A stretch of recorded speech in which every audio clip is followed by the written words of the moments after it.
Hello, everybody. Good to see everyone. I'm very happy that everything has worked out. I'm back here again and happy to talk to everyone about math. Okay, yes, so I can tell that some people know what I've been working on now. I guess people can now tell what I've actually been working on. Indeed, the Novid app has gone out. So we have actually released an app that hopefully is going to help to turn the tide on coronavirus. Now, oh yes, and people said there's a different blue shirt.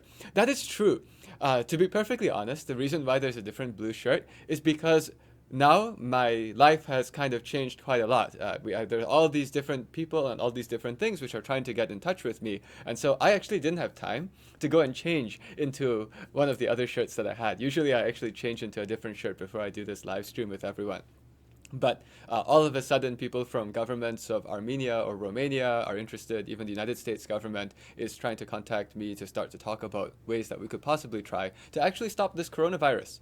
Right. So somehow life got quite different, and I was actually just on the phone with a journalist from a newspaper. That's actually why I was a little bit late. But in any case, oh, I see some people are asking, is it in the App Store? Maybe before I start talking about the app, I should at least give a welcome to the live stream that we always do, just to tell people what to expect. And then I'm happy to answer all kinds of questions about all kinds of things, right? But first, I want to welcome everybody. This is the Ask Math Anything. Actually, this is something that we have been doing for I don't know how many weeks now. I think it must have been we must have done it for 3 weeks already or something like that.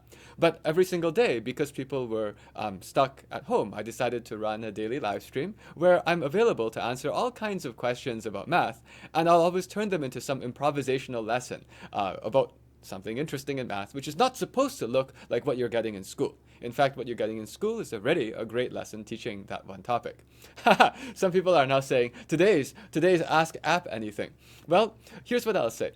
I know that many people came here because they came to listen to something about math, but I can answer questions about the app also from the lens of mathematics. Because my goal of running these sessions was to give you something where you can see how math comes together, all different parts of math coming together, and also math coming together with the real world. And in fact, something that I shared as soon as we released the app, I wrote my own reflection, my own thoughts of my experiences of the last 3 weeks, where I have actually not been sleeping very much. Some of you have commented I look kind of tired. That's because we have to stop this problem. There are thousands of people dying every single day. You gotta go and do something, right? And so as soon as I got this idea, I just started running. But in this last 3 weeks, I found that I was using all kinds of different types of math in order to solve this problem. So in fact, the app is a math-based app. But now, let's pull back to what we usually talk about here. There are 173 people, and usually the kind of topics that we talk about are ranging across different areas of math, and I always try to give answers that are as understandable as possible to people who are studying algebra and geometry. Because of that, somebody asked, will you do this after COVID? You mean, will I still do these online live streams? We'll see. I don't know. I also don't know what after COVID means. That's actually a tough question. I actually don't know how long this is going to last. But now, just to say about the kind of math topics we're going to talk about today, in this 1 hour, the kind of topics that I'm going to hit are the ones that are mainly around Algebra 1 and geometry. Now, the app itself actually uses some ideas from trigonometry and calculus, and also ideas from an area of math called linear algebra. I'm actually doing another live stream from 5:30 to 7:30 after this, also on the channel. If you have that kind of mathematical background and you're interested, you're welcome to stay for that. In fact, the primary audience of that live stream is in fact teachers. I was supposed to this evening give a talk to teachers in New York City. I usually give these talks at an organization called Math for America, where I talk about math with some math teachers that are really, really interesting and motivated people. And usually we talk about some interesting kind of math. Today's topic for the math teachers turned into some of the math that's behind this app. And in particular, I'll be talking to them about the kind of math that's around algebra 2 to calculus, which uses trigonometry and integrals. And so if that's your background, you're welcome to come back from 5:30 to 7:30. That will be a significantly more advanced mathematical session. But this one, I want to make sure we keep things in a way that as many people can understand as possible. So now let's see what kind of questions that we have here. Tempai D says Novid-19. I do appreciate that you put the 19 here, but it's actually Novid-20. COVID came in 19. We need to make sure it's gone by 2020. And the name of the app is called Novid because there should be no COVID. Other kinds of questions. Okay, interesting. Somebody has asked, my eyes, this is the Christmas Warrior 3847, has asked, my eyes hurt from all these computers. What do I do? Let me give you a suggestion on that. And that has to do with math also. You think about a math problem. You see, I have been programming. I've actually been one of the main people writing the app, like actually writing programs. And if you find yourself staring at a screen all the time, it actually can be, it makes your brain not function that well. Humans weren't meant to stare at screens all the time. And so what I would sometimes do is just kind of go off and start thinking about a math problem. In your case, you can go and find interesting math problems to think about that are challenging. Highly recommended. In my case, I was trying to think about the math problems called how do you go about solving this issue where you have to figure out who has met who. In case people don't know yet, the fundamental principle of Novid, of our app, is to build something called a graph. Actually, many of you would call it a network, but people who do graph theory or combinatorics research call it a graph, where it's trying to see who has connected to who. And a lot of what I was thinking about was, if you have 1 billion people in this graph, if you have 1 billion points, can you possibly, with a computer, make calculations to estimate who might be infected without needing 1 billion computers? And so those kinds of things, if you can go and sit down, it's really refreshing, actually, to not be staring at the screen all the time. What else do we have here? This is great. Somebody whose username is Pi asked, what is your favorite number? It's fun that you said that you have this coming from Pi. I don't know. I mean, I might give you an answer which is kind of maybe what you'd consider boring. I'd say I like 0. 0 is a very, very pleasing number because 0 usually means that you have gotten your left and your right side to balance out. 0 is the heart of equality. So whenever I'm trying to find, like, are two things equal, I need to know if their difference is 0. 0, in fact, is the most fundamental number. It's the most basic number in the world. So I'll put that there. You were probably hoping I'd say some crazy number, some crazy constant, given that your name was Pi. What else do we have here? I see a question about the app. When will it be on the App Store? Well, actually this afternoon.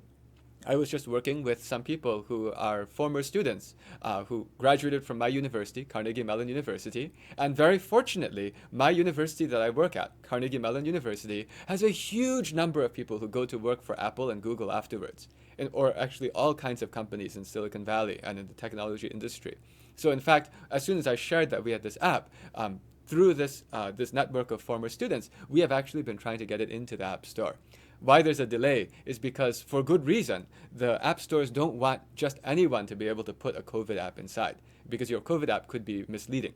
But what we're doing now is, hopefully, maybe because they've taken my class before, or maybe because we know each other, we're able to say, well, this is not, Po-Shen Loh is not exactly just some guy in a garage who came up with a COVID app, right? It's like somehow there's some math behind this one. So as soon as we can get it into the App Store, we will. And actually, if you or your parents work at Apple or Google and know somebody who's related to the App Store, if you're willing to contact me afterwards, I'm actually very interested in trying to make sure this gets in front of as many people as possible. Right now, it's only available for download as a package. And it's free.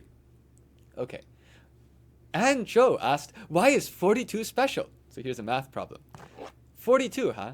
So 42 is one of these numbers which, I guess, I think of it as a number which has an interesting prime factorization. You know, I think that 42, just a second, 42 is equal to 6 times 7, which is 2 times 3 times 7. That's kind of nice. It's like somehow it's got a bunch of these different prime factors inside it. It's something which you can divide by 2 or 3 or 7. Why not? I think that's quite nice. It also is a number that you see only quite late in the multiplication table, like when you do 7 times 6. So I guess it looks kind of cute from that perspective. But if you're wondering why so many people say 42 is the special answer, that is because there's a famous book. There's a book which is called The Hitchhiker's Guide to the Galaxy. And in this book, it was just so written that 42 is the answer to life and the universe. And so that has caught on as a cultural aspect, that people just think 42 is nice. I think that's what I would say. Other questions? Oh, Tenpai D says 42 is an abundant number. Let's talk about that, because you just said something about this. 42 is an abundant number. Oh, I'm trying different pens. This pen might not be that good, so I'm not going to use this pen. Actually, the situation is that all of my different pens are on different levels of battery. Let's try this one. Much better. An abundant number is one where you look at the factors that it has. So what are the factors of 42? When you say factors, then you have to look at all of the different factors, not just the prime factors. So what are the factors? The factors are, well, let's write this down, just because I know that some people do show up late for the stream. So if they show up late, they can at least see what we're doing. So what are the factors of 42? Well, 1 is a factor of 42, because 1, you can divide 42 by 1. 2 is also a factor of 42. How about 3? Well, 3 is a factor of 42. It's over there also. Is 4 a factor of 42? No. Somehow if you try to divide 42 by 4, it doesn't work. You have a remainder of 2, so there's no 4. How about 5? No. How about 6? Okay, 6 works. And 7 works. Does 8 work? 42 divided by 8. At this point, you should say, this is highly inefficient. We don't want to go and list all of the factors. Surely there's a better way. And actually there is. This is in fact one of the lessons that we teach in the official online course in the Daily Challenge. But I'll just tell it to you real quick. The point is that somehow if you want to make factors of 42, then you need to find ways to build those factors out of 2s, 3s, and 7s. Well, actually, there's a 2, there's a 3, and there's a 7. And for each of those, you either use it or you don't use it. So I can make a table. Actually, the way I'll make my factors, let's not think about that. The way I'll think about my factors is I'll just make a table called, yes, with prime factorizations. Does it have a 2? Does it have a 3? Or does it have a 7? And here's my table. This is the factor. And the table will be called, there's no 2, there's no 3, and there's no 7.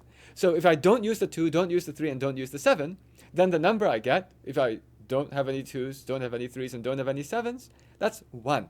You might ask, why is it not 0? The reason it's not 0 is because we're not talking about adding. So when you're multiplying, the equivalent of 0 when you add is 1 when you multiply. You know what I mean? If you have something and you add 0, it doesn't change. If you have something and you multiply 1, it doesn't change.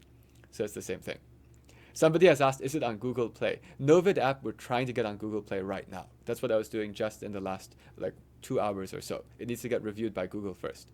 Back to this. Okay, 2, 3, and 7. What else could I do? I could say, what if I took the 2, but I didn't take the 3, and I didn't take the 7.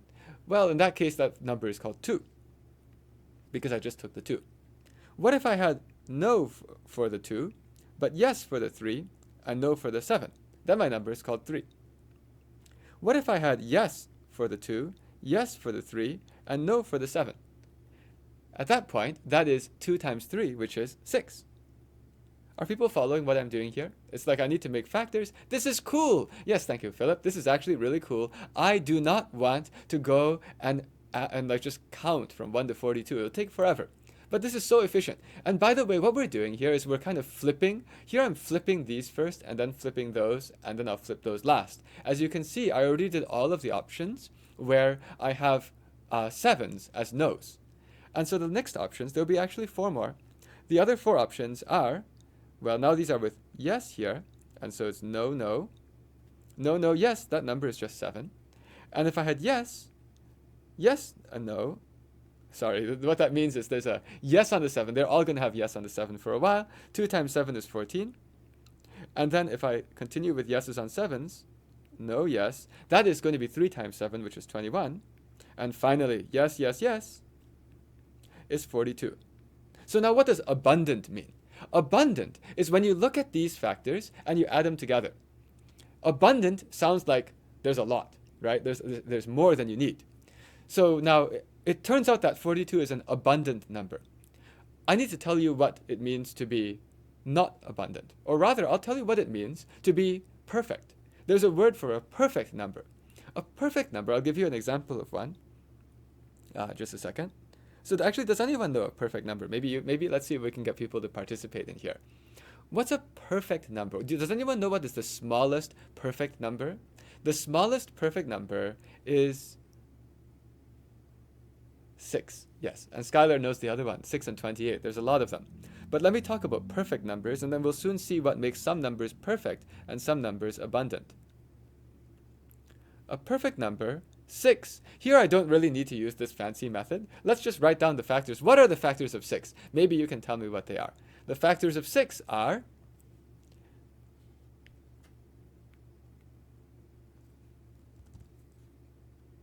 thank you. They are 1, 2, 3, and 6. So now the idea of what's a perfect number is when you look at this and you say, let's add up all the factors. And it would be nice if I can add up all the factors and get the original number 6. But that will never work because one of the factors is 6 anyway. So what perfect means is if you add up all of the non-6, all of the numbers that are not, all the factors that are not the number itself, the sum is the original number. So that makes it perfect. So perfect means I add up all the factors which are not itself. If the sum equals the number, it's perfect. 1 plus 2 plus 3 equals 6. Thank you, Oliver. You're right. What does abundant mean? Let's try to do the same thing. If you try to do the same thing, we will want to add up all of these. Oh, how do I add up all of those? Oh, gee, there's actually a really, really slick trick to add up all the factors. But again, I don't have the time to go deep into that. That's another one of these daily challenge online course things. You can do it with multiplication. But here, let's just do it quickly without using the multiplication technique. If you look at this, what happens? What's the easiest way to add all these up? I suppose I could say, let's do a trick. Can I do a trick? Will the trick work well? Yes, the trick will work well. Here's the trick I'm going to do. The Fermat's little theorem, that's not quite what I'm going to use here. But here's how I'm going to add them all up. I'm going to add them all up in a lazy way. Look at these numbers, 7, 14, and 21. They're nice numbers. I'm also going to look at these 3 numbers, which are the 1, 2, and 3. Does anyone see a relationship between the sequence 1, 2, 3? How do I point? This way. This way.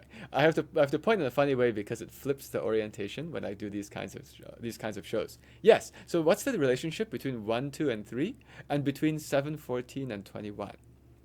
There is some nice relationship. It's like with 1, 2, 3, I can say I did something to the sequence 1, 2, 3, and I got 7, 14, 21. Yes, Caden, that's right. You times 7. So what that means is, let's first add up the 1, 2, and 3. That's easy. 1 plus 2 plus 3, that's 6. Now, because it's times 7, because every one of those numbers goes to times 7, I have a shortcut. What's the sum of these 3? It should just be, nice. I like how people like this. This is a nice trick. You basically can just go and take the 6 times a 7. I mean, because you times 7 each of them, right? 6 times 7. And here's what I'm going to do next. So I have 6 there. I have 6 times 7 here. I have another 6 there. So if I add all this together, how many 6s do I have? Notice I'm trying to do everything with just multiplication. How much 6 do I have? I have 1 there. I have 1 more there. And I have 7 more here. How many 6s do I have altogether? This involves adding. So I have 1 6 here. I have another 6 here, and I have 7 6s here. Thank you. No name says 9. There are 9 6s. 6 times 9 is it 54? Did I do that right? Actually, I have a question. As you know, I often make arithmetic mistakes. Is this good? Is the answer actually 54? Did anyone add it normally? Yes. Okay, so it works. I hope you have seen the way I like to add numbers is I like to avoid adding whenever possible. I prefer to multiply numbers. And the reason is because when you multiply numbers, the way we are as people, we have sort of remembered what some of the products are when we memorize the multiplication table. So I will generally not get 6 times 9 wrong. If it's 6 times 9, it's going to be 54. But what I might get wrong, I could imagine myself getting something wrong where I just try to add up all of these numbers. If you add up numbers, it's very easy to forget, like, oh, I forgot to carry. Or, oh, I forgot to add that other digit over there. But when you can do the whole thing just in terms of multiplication, it's very hard to get it wrong. Okay, more questions. What can we take here?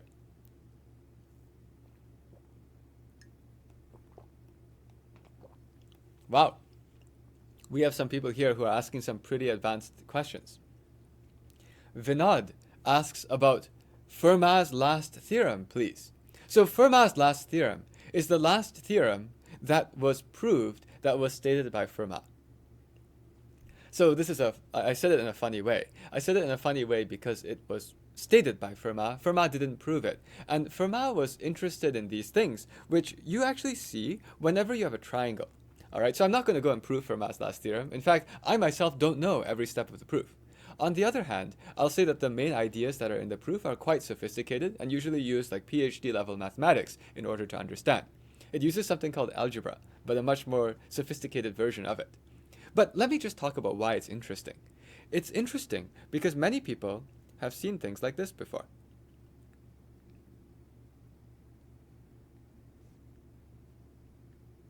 Hey, does anyone know how long that long side is? I have a 3 and I have a 4 and I have a right angle. Can anyone tell me, how long is that thing? 5! And the reason it's 5 is because of something called the Pythagorean theorem. Again, if you haven't learned these kinds of things, I'm not able to teach that one right now. But the good news is there is actually a completely free lesson on the Pythagorean theorem back on the Daily Challenge website if you just go there. So that's a complete lesson on Pythagorean theorem. But the Pythagorean theorem tells you that whatever you write here is going to be a number. It happens to be 5. But it's a number for which 3 squared plus 4 squared is equal to 5 squared. Whoa, that's a really ugly 2. 5 squared. The proof, by the way, is beautiful. The proof of why the Pythagorean theorem works is a really amazing thing to look at. But look, it's nice too. If you just look at the numbers, it's really nice that we have whole numbers like 3 and 4 and then a 5. You know, like if I just draw anything else, if I made a right triangle, which was, let's just make up some random numbers, okay? If I made a right triangle, which had 2 and 5, that's not drawn to scale. Let's make it go out so it sort of looks like it's drawn to scale. 2 and 5. Now what do I put up there? Well, it needs to be something that works with this square root thing, right? I need to say, the green shirt, I see. You need to make it so the 2 squared plus the 5 squared is the that thing squared. And indeed, time W.W. Brody says, let's make it the square root of 29. Because in that sense, it will work. I will get 2 squared plus 5 squared is equal to the square root of 29 squared. But you see, that's not a whole number. That's the square root of 29. And so it's really quite nice that some of these things show up. These things are like with whole numbers, which make the sum of squares work in the triangle. And in fact, there's infinitely many ways that you can find 3 numbers like this. Now, what Fermat was interested in is what if you try to write the same thing, but not with squared? What if you try to hunt for something? Let's just hunt. Let's just hunt. Can you find any numbers where you have some whole number to the cube plus some whole number to the cube is perfectly equal to some whole number to the cube? And here it's really important. Well, that question mark is in such a weird place. Let's put it here. It's really important that each of these numbers is a whole number. Well, this is hard. If I'm allowed to use, oh wow, Oliver Ding is like, no, there's no way. But it depends on how you define it. There's a really dumb way. If you're allowed to use 0, so I said the word whole number. In America, which is where I learned math and where I teach math, a whole number, does anyone know what a whole number is? There's some words like a whole number. What are the whole numbers? Does anyone know? By the way, 111 doesn't work here. 1 cubed plus 1 cubed is not 1 cubed. Whole numbers, the whole numbers, yes. So the way it works in America is the whole numbers are the numbers that start with a whole. That's a whole, 0. So 0, 1, 2, 3, 4, and so on. I always remembered this. I think it was my math teacher in middle school who taught us that whole numbers start with a whole. And I always got it right after that. Start with the whole. Okay, so if I said whole numbers, you're able to put 0 there. And the 1, 1, 1 didn't work. But if I can put 0, this is really dumb. Watch. 0 cubed plus 59 cubed is 59 cubed. So yes, you can do that, but that didn't take any effort whatsoever. That was kind of dumb. So the question is not just can you find this. The question is, can you find this where each of these numbers is not just a whole number, but is what we call a positive integer. Positive integers are like whole numbers, not including 0. So can you find positive integers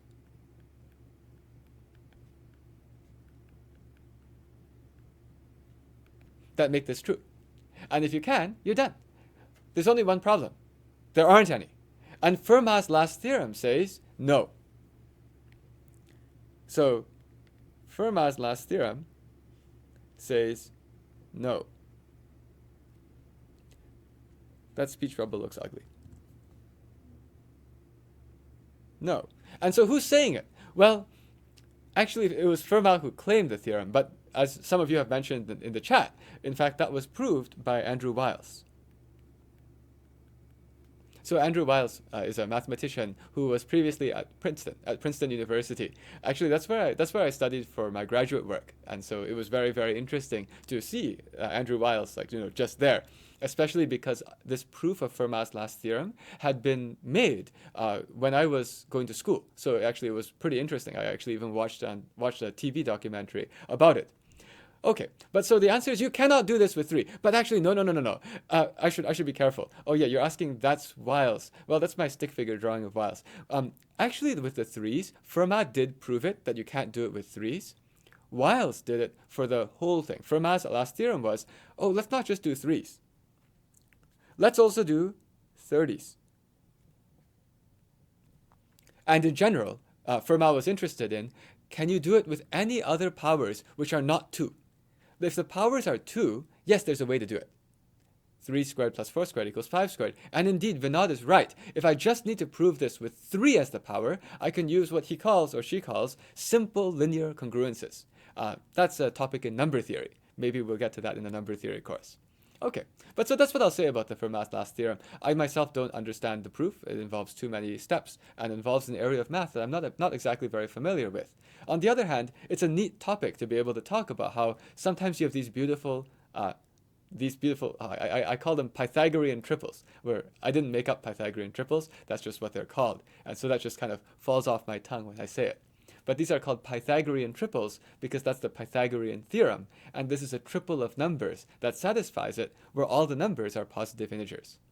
And Fermat's last theorem is asking, can you do that for anything with bigger powers than 2? And the answer is no. Okay, more questions. Let me take some water.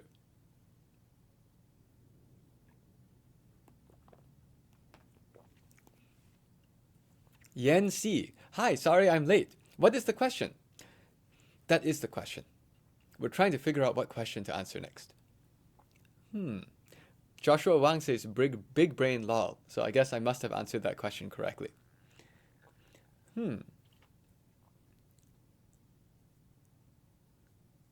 Wow. Jacqueline So says, what is math and what is time? Please choose me, Professor Loh. What is math and what is time? If you asked me to define these, I would say math, to me, is just anything which has a statement where the statement is always true. So there's something funny here. It's like somehow a statement that's always true is one where if I say something like 2 plus 3 equals 5, that's always true. It's always going to be 5. And math is where you try to study all these statements that are definitely true. Well, what might not be always true? If you think about things like what we thought about science for a long time ago, everyone thought the earth was flat. They were wrong. And then everyone knew, don't you know, everyone here knows, the earth is a sphere. In fact, people believed that the earth was a completely perfect sphere. Because at first everyone said, well, it's flat. And then someone said, no, it's not going to be flat, but it will be a sphere. But it should be a perfect sphere, because everything is perfect. This is not a very perfect sphere, because I didn't get very much sleep last night, so my sphere is not quite perfect. But people believed that the Earth was a perfect sphere. Does anyone know why the Earth is not a perfect sphere? It's oblique. Why is it oblique? This is related to physics, actually. It's a cube. Now that's a very, wow, poor Lo-Shen. You guys have some very creative names. But the Earth is not quite a cube. The Earth is an oblate spheroid, says somebody. Because there are mountains. You guys are so... That's a very creative answer. And it's also true. That is not what I was thinking about answering. But you're right, there are mountains. But actually, if you look from far away, the mountains are relatively not the biggest reason why the Earth is not a perfect sphere. So the Earth is like even if you went and kind of sanded down the mountains, it would still not be a perfect sphere. Indeed, Ron Yoder is right. It's because the Earth is spinning around the equator. And when things are spinning, as you know, they start to fly off. And so shifting plates was a good guess, but actually the biggest factor that's involved is that the Earth is actually spinning around its equator. So it looks a little bit more what we call oblate spheroid. Of course, it's not exactly like this. What did I just draw? That looks horrible. It's because I'm actually used to drawing perfect circles. So if I have to draw something that's not a perfect circle, that doesn't do very well. But I'm trying to draw something that's got like some kind of loop here. And indeed, you have something you've called centripetal force. But ultimately what's going on is because the Earth is spinning, it's causing the equator to span out. So that's why the Earth is not a perfect sphere. So you asked me what I think math is. You see, I've just said a bunch of things which at the beginning people thought were reasonable. Earth is flat. Earth is perfect sphere. Earth is oblate spheroid. Well, you see, we never quite know for sure. And even with the laws of physics, a long time ago, people had some idea of what physics was. Then Newton came along. Newton figured out what was gravity. And then Newton said, here's how everything works. Then Einstein came along and found out that things aren't quite the same when you start moving really fast. But we still haven't figured everything out because we haven't yet figured out what happens when you, for example, have really small things. So ultimately, we don't quite know what is the answer to the universe. On the other hand, with regard to math, you'll never have a question. The reason why 2 plus 3 is 5 is because, well, I've talked about this in some live streams. I'll just say it real quick because not everyone's been here on all of them. Why is 2 plus 3 equals to 5? Well, there's a good reason. The reason 2 plus 3 equals 5 is because 2 plus 3 is equal to 1 plus 1 plus 3. Why is that true? That's because 1 plus 1 equals 2. Do you know why 1 plus 1 equals 2? Because we said so. That's the name of 2.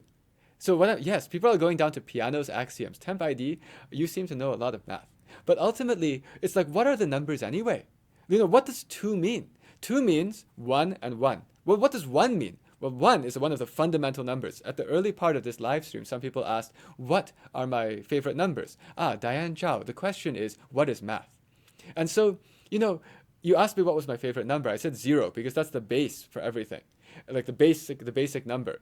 And then the next most basic number is 1. Because once you have 0 and 1, you can just start adding them together and saying, I've got some new numbers. I made 2. 2 is just called putting 2 ones together. What's 3 called? 3 is called, you take your 2 and then you put another 1 on. 3 is called 2 plus 1. And so these things are like the definitions. Those are the names of these fancy numbers called 2 and 3.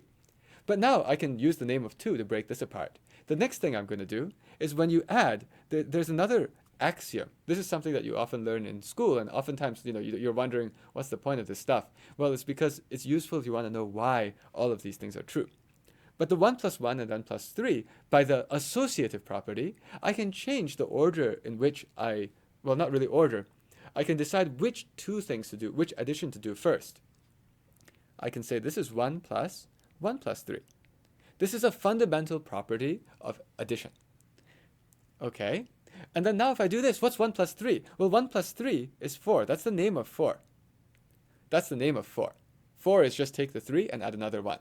Now what's the next answer? The answer to the next thing is, well, I took a 4 and I added 1. That's 5. I have now proved to you that 2 plus 3 equals 5. That's math. Now let me answer your other question. So somehow you asked also, what is time? Now that's a difficult thing. I don't know for sure, because that becomes a physics question. To me, time is just something which always goes forward. And apart from that, you often can use it as a fourth dimension if you think about the universe. And there's something called relativity, which tells you what happens to time if you start to go really, really fast, like the speed of light. Okay, more questions. I saw somebody asked about what is Fermat's big theorem. I think it's because you saw people asking about Fermat's little theorem. I don't know. I actually don't know what is Fermat's big theorem. I'm not sure there is one. But I think a lot of people would often call Fermat's big theorem this Fermat's theorem, the actual Fermat's last theorem, this one which we just talked about.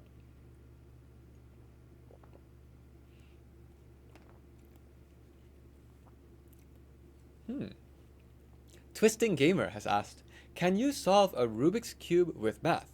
The answer is yes. So there are different ways to think about how to solve this. I myself, by the way, don't know how to solve a Rubik's Cube. I never bothered learning. One of the reasons is because I guess I felt that Rubik's Cubes were already solved by other people before, and my personal preference is always to work on things that the world hasn't solved before. But Rubik's Cubes, actually, there's a lot of symmetry inside it. There might be some speed cubers in this audience, and I actually I went to college with a guy called Tyson, no, his name was Fri Loh. I don't know if you guys know this name. He was one of the fastest speed cubers back, about 20 years ago. But the thing about speed cubing is that you look at it and you need to use symmetry. You need to look at it and say, the pattern of numbers, it looks like this other one. And then you start to move it into the other one using this three-dimensional geometry. So I'll say that Rubik's Cubes, if you know math, it definitely will help improve your way of thinking. Now, is it that doing Rubik's Cube teaches you how to do math? No. But doing Rubik's Cube is fun. Oh my goodness! We have an Arjun Nain who can solve it in 12 seconds. So we have some speed cubers here. This is amazing. The guy called Fri Loh, I believe he did it in like 7 seconds. He was actually on TV back, about 15 to 20 years ago. But so, yeah, if you know math, you generally can do more things. And so ultimately, that's what I like to do. I like to go and use math to think about something which is real. And then I personally prefer to be the one who kind of comes up with how you would use the math to do it. Okay, more questions here. Oh, Yen C said, how do you entertain yourself when you're bored? I'm bored when I'm in quarantine. That's why I'm asking. So I can sympathize with that. I'll tell you what I've been doing. So somehow, for me, I'm actually on a mission, right? So the thing that what I'm trying to do is I have some goal I'm moving towards, and that goal has nothing to do with school. It has nothing to do with what anyone ever told me I'm supposed to do for my job. I am actually very inspired by just trying to do something. And I set goals for myself even when I was younger. When I was really, in school, my goal was called, can I write a video game?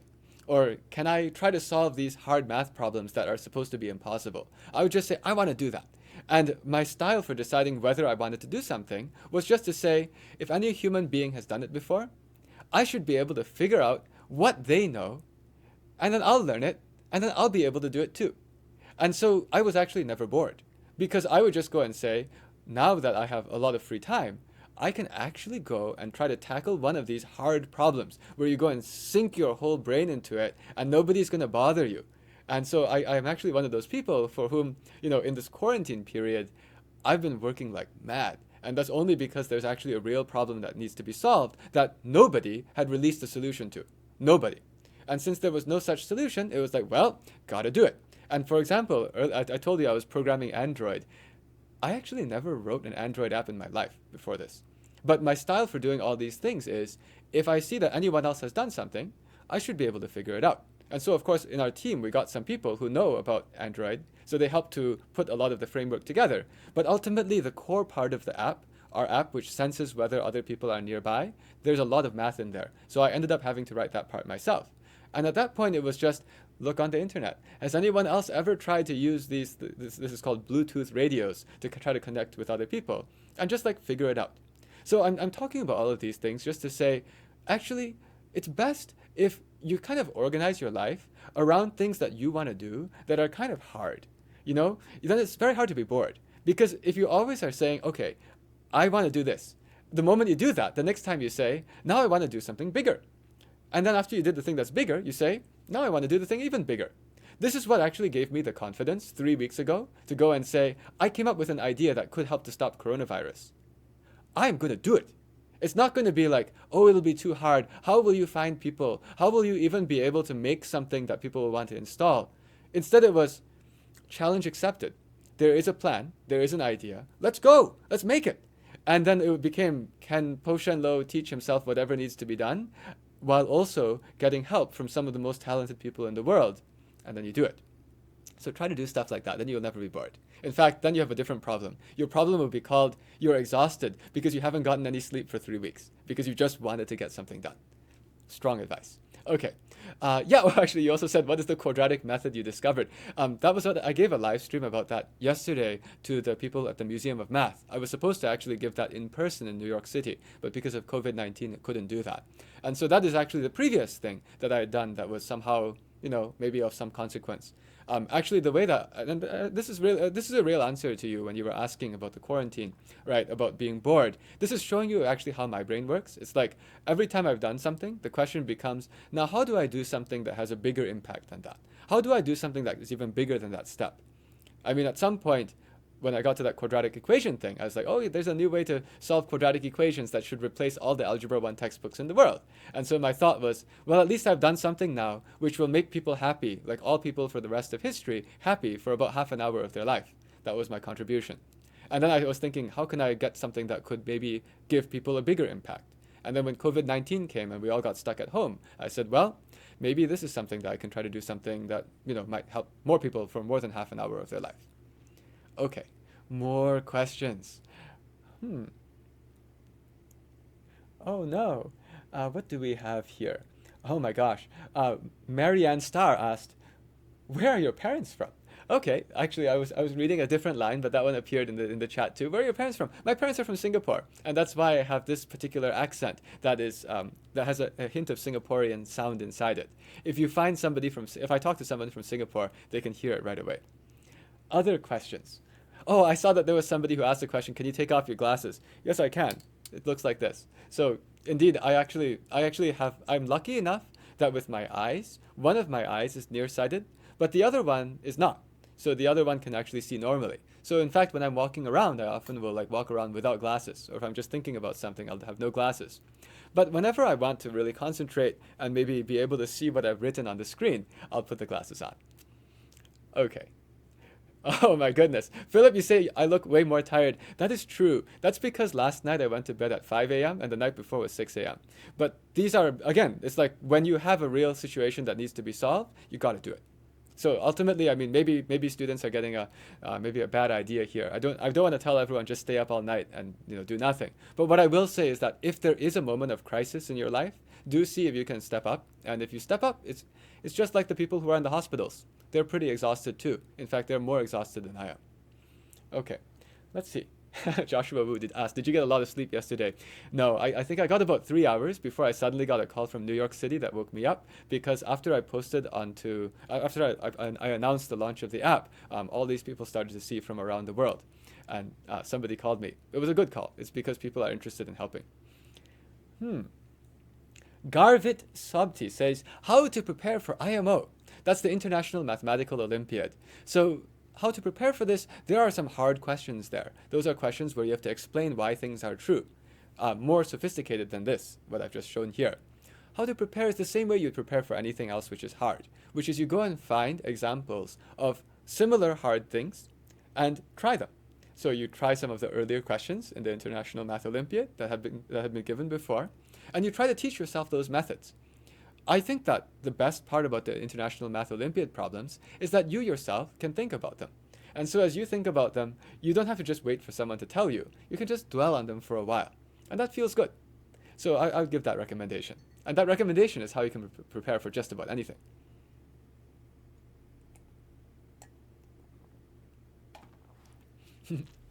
I see somebody asked, do you like the name COVID-19 or coronavirus better? I personally think that COVID-19 is a better name for it, and the reason is because there are actually many coronaviruses. So if you say coronavirus, how do you know which one you're talking about? But COVID-19 is the scientific name that talks about exactly what this is. Okay, more questions. Linda Wang asked, infinity cake, please. Professor Loh, please, infinity cake.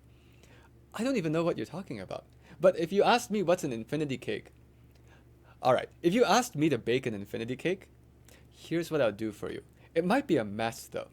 Okay, so okay, I'll give this as a suggestion. I don't know if any of you know how to bake, and I don't even know if this is possible to bake, but I know you could probably make this with bread. Okay, I don't know if you can make this with cake. Here's what I would make to make an infinity cake. I would make, yeah, I think this works better with bread. Okay, let's call this an infinity bread. First, I would take a big piece of bread while it's still dough. So it's kind of floppy still, right? And this is supposed to represent, you don't understand what this means because it's hard to see. Let me do it this way. This is my big piece of long strip of dough. I wonder if some people already have a sense of where I'm going with this.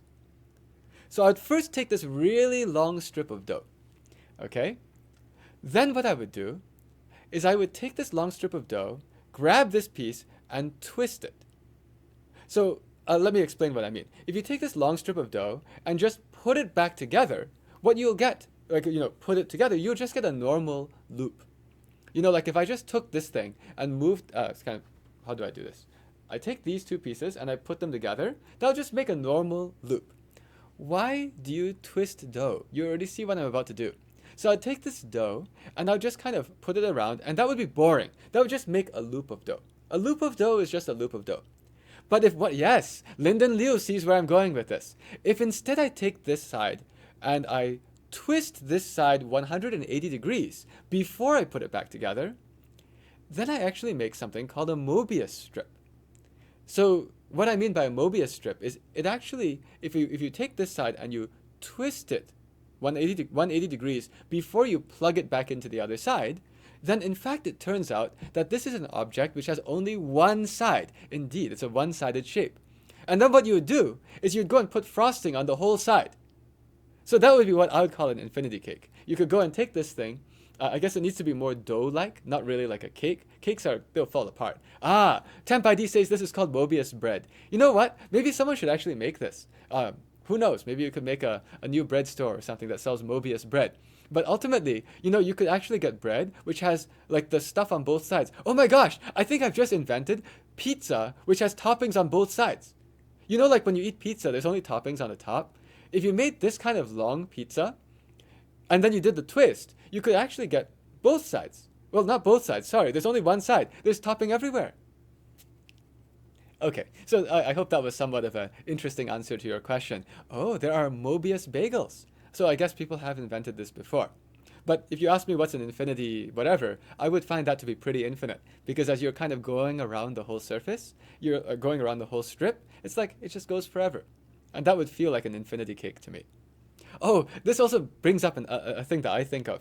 So while we're talking about these interesting shapes, I'm going to talk about a video game. Has anyone ever seen a video game that looks like this? So there's a screen.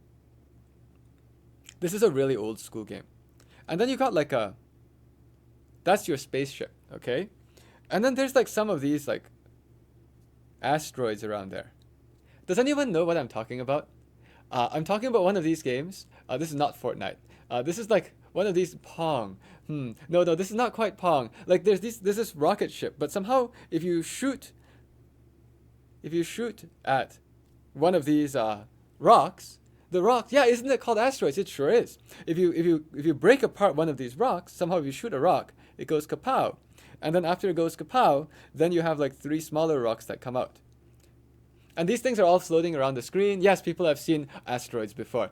Actually, asteroids was the first challenge I gave myself because I'd seen asteroids as a video game. I said, I wonder if I can write an asteroids myself. I write my own asteroids. And if you look at my website, you can even go and find the version that I wrote in 1997, which is actually what I wrote myself. It's my own asteroids. But yes, V4913 has the link to the video games. Indeed. So in fact, if you go there, you can actually go and see. You can even play this old asteroids version that I actually wrote myself way back in the day. But why did I bring up asteroids? Oh, Temp ID also built an asteroids game before. Awesome. Why did I bring up asteroids? It's because asteroids is playing in a very weird way. You see, does anyone know in asteroids what happens if, let's get your rocket ship. Suppose your rocket ship is over here. What happens if you go forward? Does anyone know?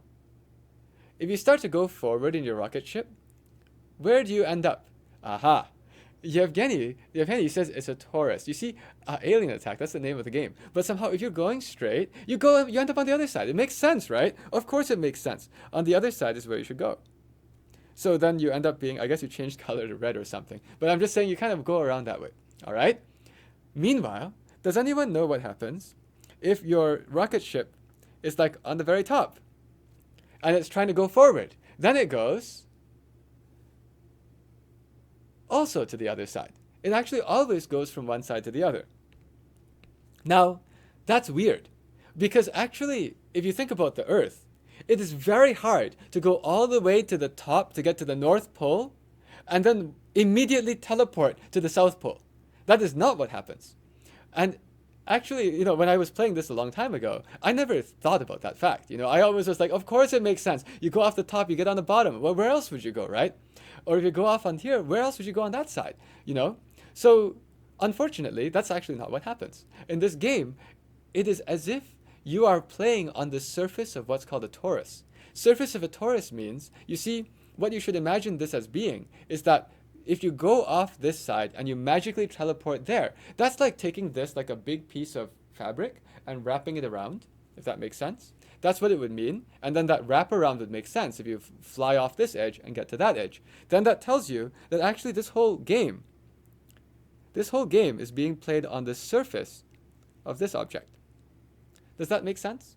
So I basically have a cylinder, and I'm kind of moving on the cylinder. I'm flying around on the cylinder, except that when I go up to the top, I teleport to the bottom.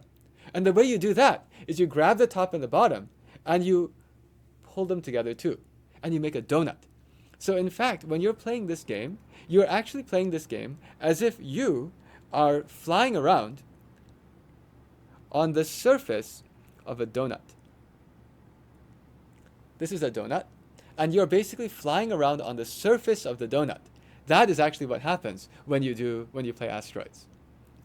Okay, so this is what I thought of when you asked me that particular question. I thought this was a pretty neat idea, which didn't come into my head. It was somebody else who told me. Like a burrito. Yes, you can actually go and make this thing by taking a burrito. Yeah, you could go take a burrito and kind of stretch it around. You're making me hungry now. So, right, so these kinds of things. And so, this is what I thought of when you said infinity cake. You can do all these things, and this whole subject is something called topology. Let's see, yum.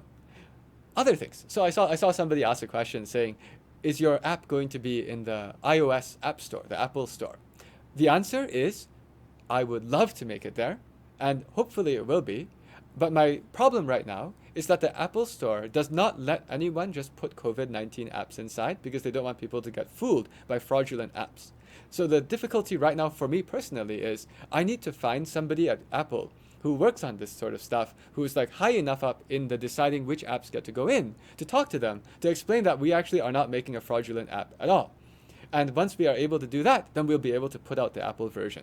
But right now, only because of the fact that Apple has stronger restrictions in that way, we started with the Android first. Because the Android app, even if it doesn't get into the store, right away I can put it on a website and distribute it for everyone. Okay, oh, there's an app. Yes, Sophie, I've been talking a lot about the fact that I've been using math to try to fight coronavirus, COVID-19. And indeed, I actually released an app this morning, something around 4 or 5 a.m.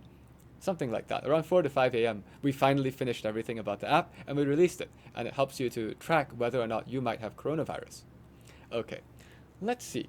Haha, Shireen Zhang asks, when do we see I, E, and Fibonacci in real life? Okay, so I and E both came up in the coronavirus app that I built. Sorry, I didn't build it myself, that our team built, but the part that I was writing had both I and E involved. If you know enough math to understand trigonometry, I will actually be talking about that with a whole audience of math teachers from 5:30 to 7:30 on this channel. But right now, I don't think I'm going to go deeper into that. I'll basically say I and E are very related to sines and cosines. Oh, No Name asked, what is your time zone? I'm sorry, I'm in the Eastern time zone. And so US Eastern time zone. And so what that means is that after this live stream ends, which will unfortunately be in about 2 minutes, I will take a half-hour break, eat something, although probably what I'll end up doing is I'll end up trying to see from my computer whether or not there's like been a lot of advances in helping us get our app out to more people. But in another half an hour, I will actually be doing this thing with the teachers.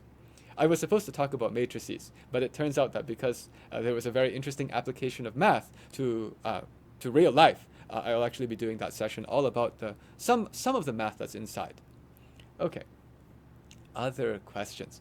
Yeah, is it in the Play Store? I don't know yet. Actually, in about 2 minutes, I'll stop this live stream and I'll go and check with my email to see if we've made any progress.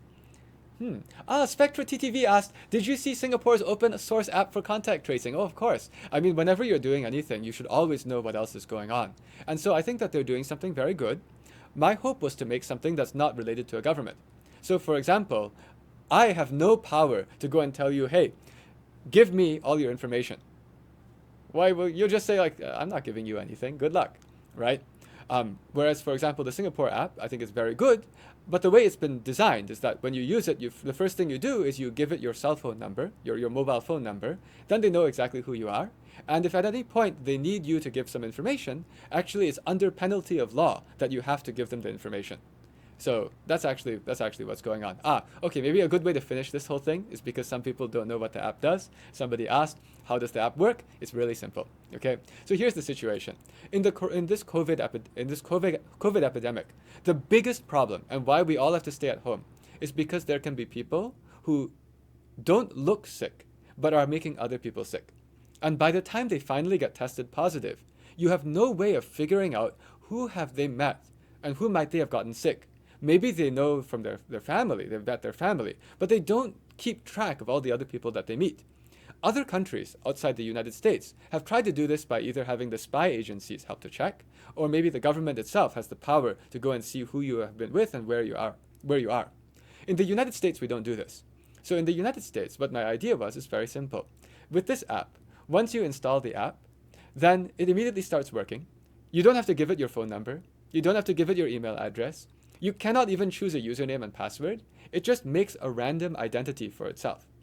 And then you put it in your pocket or you put it into your purse. And then you walk around.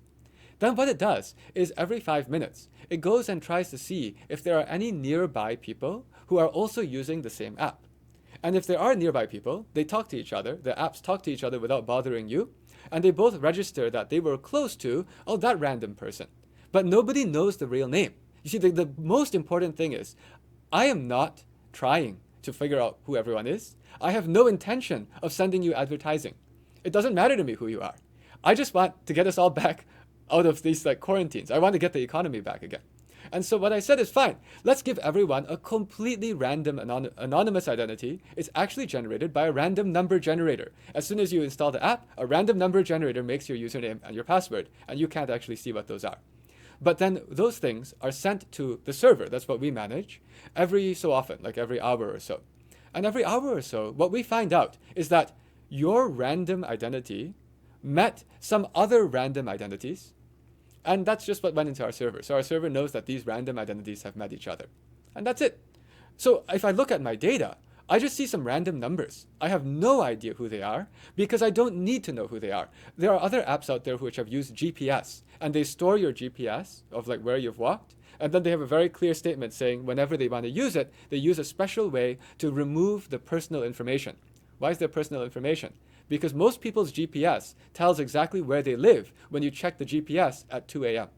And so I didn't want to use that. What we use something called Bluetooth, which is on all modern phones anyway. They go and the Bluetooth lets you do short-range communications like your headphones. And so with this Bluetooth, I can have the phones actually talking to each other without using the internet. They're not even using the internet. They just use it. It's like they're pairing each other, sort of like pairing headphones. And then they know where each other are. But that's not accurate enough because Bluetooth, if you just use the Bluetooth signal strength, which is what other apps are using, for example, like the Singapore app, they go and see how strong is your Bluetooth signal. But if you look at the instructions of how to use those apps, they say, leave your phone out. Why? Because if you have a purse and you put the phone in the purse, then the Bluetooth signal strength is different. And that's not going to tell you how far away the other person is. So our key idea was to use ultrasound at the same time. So what actually happens is with our app, whenever we find out that the other thing might be nearby, then one of them also sends an ultrasonic pulse to the other. Ultrasound is sound waves. It just happens to be sound waves that you can't hear, but your dog can hear. And why do we use both ultrasound and Bluetooth? This is a math and physics thing. Because Bluetooth travels at the speed of light. Bluetooth is a radio wave. So that's able to communicate to the other device where there's a speed of light of things going between. Sound, ultrasound, travels at the speed of sound. Now, if you have things that are traveling at the speed of light and the speed of sound, you can find out how far away things are. That's called figuring out how far away lightning struck. Some of you know this. If you have lightning and you see a flash, and then you wait, and then you hear the thunder, you use the difference in time between the lightning and the thunder, and because of the difference in speed of light and sound, bam! Now you know exactly how far away the lightning was. That's exactly what we do. So what this app does is it uses the combination of light and sound. Light is called the Bluetooth wave, sound is called the ultrasound, neither of which bother you. And we figure out how far away each other are. We have no idea who the other person is. We have no idea who you are. However, if at any point someone presses a button called I will self-report a positive test, then it anonymously tells all the people that they might have infected. And those people just get a message. The message might say something like, someone just self-reported a positive test. Within the last 10 days, they spent at least half an hour with you. That's what you'll see. Do I know who the person is? No. But am I worried? Yes. I know that I spent half an hour with somebody in the last 10 days who just reported a positive test. So my point is, like, this just lets you use completely anonymous information, lets you use something called graph theory, lets you use physics, the difference between speed of light and speed of sound. And then suddenly, put the whole thing in an app, figure out how to make the app work. That took a lot of time. Release it. That's what we've got. That's what the app does. It's not yet in the Google Play Store. I don't know. Well, maybe it is. I have to check my email. And the Apple Store will get in as soon as we can talk to somebody who works at Apple who's high up enough to help us get it in. If you know anyone, please let us know. Okay. So I think we unfortunately are over time because I need to go and prepare for the next event. It's a real pleasure to be able to talk to all of you guys, and I hope that you have a good day. I myself am having a pretty good day. This is one of the most exciting days of my life, to be perfectly honest. So I'll see all of you again the next time. I need to get ready for the other things.